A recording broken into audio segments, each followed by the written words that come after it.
Robert Brown lived a solitary life.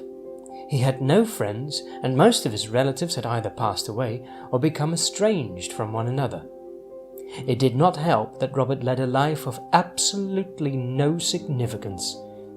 He had adhered to the same routine every day for 28 years now, and it looked a little like this. Every morning, at 3 minutes to 6, his alarm clock rudely woke him from his dreamless sleep. Robert sometimes thought of smashing it to bits, but he never did. He would take a short, cold shower before scrambling 2 eggs that would go with 1 slice of toast. The only pleasure breakfast brought was the milk Robert poured into his coffee, something he had gotten rather skilled at, according to him. Robert would then dress. His wardrobe consisted of 7 pairs of suits, all slightly different in colour, but all equally drab.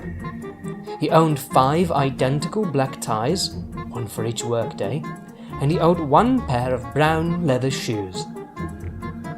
Curiously, he also owned 1 pair of white Adidas sneakers, but these were strangers to the outdoors, as they had been a gift from his late Aunt Rudy, whom Robert thoroughly disliked because she chewed with her mouth open. After getting dressed, Robert took his unimpressive 1997 Chevrolet to the motorway, where he'd sit in morning traffic for an hour listening to the radio, which always discussed the decline of pension and retirement benefits by a corrupt and untrustworthy government ruled by lizard people. At the office, Robert was yet another man in a cubicle, lost in an ocean of cubicles. All he did was punch numbers into a computer from 9 to 5, stopping only for a short coffee break and for his lunch. No one ever spoke to him. Oh, how he craved for making conversation at the water cooler. He'd even settled for small talk at the coffee machine in the lounge. But Robert was greatly disliked by everyone, because years ago, in a fit of juvenile jealousy, he had tattled on a female colleague everyone did like when he caught her stealing sugar cubes from the office kitchen, causing her to get sacked. That was how Robert spent every day, isolated in the crowd. Soon it would be 5 o'clock.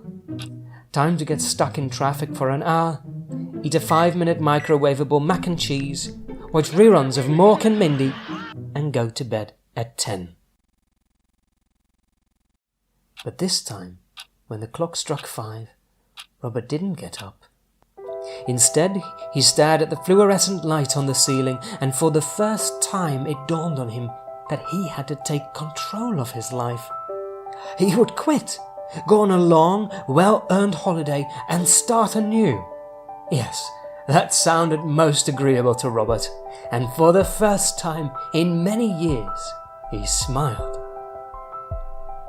Of course, that was the exact moment the building collapsed due to unforeseen structural weakness.